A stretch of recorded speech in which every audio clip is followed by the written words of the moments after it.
Assalamualaikum warahmatullahi wabarakatuh. Perkenalkan, nama saya Fadil Mursyid dengan NIM F1G1220017. Dalam video ini, saya akan menjelaskan tentang tugas yang membahas tentang struktur data semantik menggunakan DBpedia, Microdata, dan RDFA.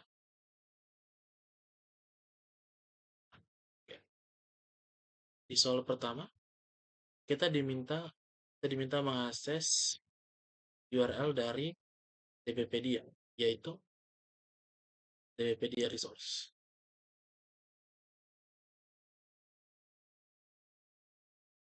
Ketika kita membuka link ini di browser, hasilnya adalah halaman HTML yang berisi informasi tentang macOS Lion dalam format yang mudah dibaca manusia. Tapi, ketika kita menggunakan perintah cure dari terminal dengan menambah HTTP asap header, misalnya seperti ini, hasil yang diberikan bukan HTML, tapi data dalam format RDF, seperti Turtle, RDFA, atau JSON LD. Ini digunakan oleh sistem untuk mengolah data terstruktur secara otomatis. Jadi, perbedaannya adalah browser menampilkan tampilan visual untuk manusia, sedangkan Cure dengan asap header meminta data mentah untuk mesin. Selanjutnya, pada bagian 2, kita diminta membuat struktur mikrodata berdasarkan standar dari skema Receive. Mikrodata adalah cara menyisipkan informasi terstruktur langsung ke dalam HTML menggunakan atribut seperti item scope. Atribut ini digunakan untuk menandai bahwa suatu elemen merupakan satu kesatuan objek data. Selanjutnya, item type ini digunakan untuk mendefinisikan jenis objek, dalam hal ini resin. Item drop ini digunakan untuk menjelaskan properti dari objek seperti name,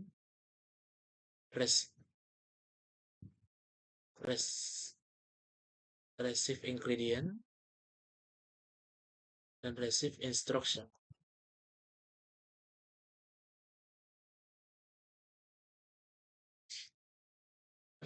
Berikut adalah kode yang saya gunakan untuk mikrodata ini. Dengan struktur ini, data resep dapat dipahami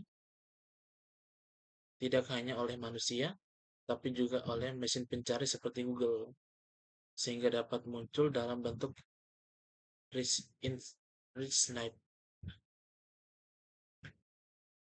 Untuk outputnya seperti ini. Selanjutnya, untuk nomor 3, pada dasarnya dari segi hasil output akan sama saja seperti sebelumnya. Namun, pada soal ini, kita diminta untuk mengubah struktur mikrodata sebelumnya menjadi RDFA.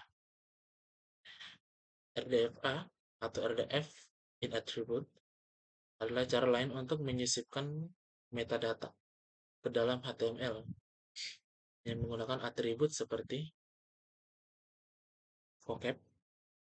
Ini digunakan untuk mendefinisikan ruang lingkup atau kamus dari istilah.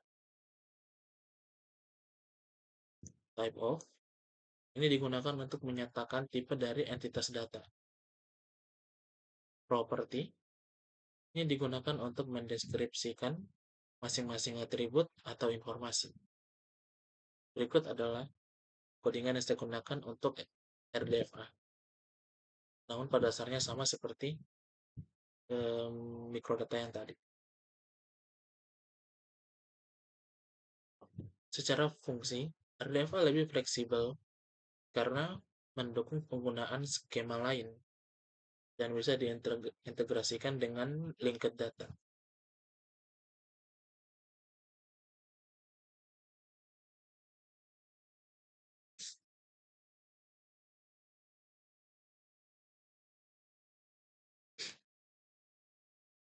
Perbedaan antara program mikrodata dan RDFA terletak pada cara keduanya dalam menyematkan metadata ke dalam HTML serta tingkat fleksibelnya. Seperti yang kita lihat sebelumnya, kedua codingan tadi sama, namun berbeda pada bagian elemennya, mikro elemen dan atributnya. Mikrodata menggunakan atribut seperti item scope, item type, dan item prop untuk menandai jenis dan properti suatu entitas data. Struktur ini lebih mudah dibaca oleh pemula karena bentuknya lebih sederhana dan langsung digunakan oleh tag HTML biasa. Sebaliknya, RDFA menggunakan atribut seperti vocab, type of, dan property untuk mengisikan data semantik.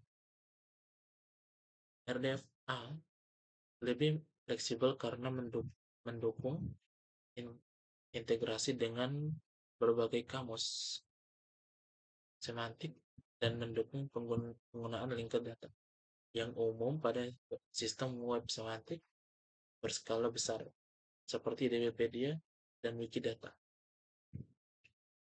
Secara fungsional, mikrodata cocok untuk kebutuhan markup sederhana seperti resep, produk, atau event. Sementara RDFA lebih sesuai untuk aplikasi kompleks yang membutuhkan interoperabilitas data dan pemodelan relatif antara entitas. Sekian dari saya, lebih dan kurang yang mohon dimaafkan. Assalamualaikum warahmatullahi wabarakatuh.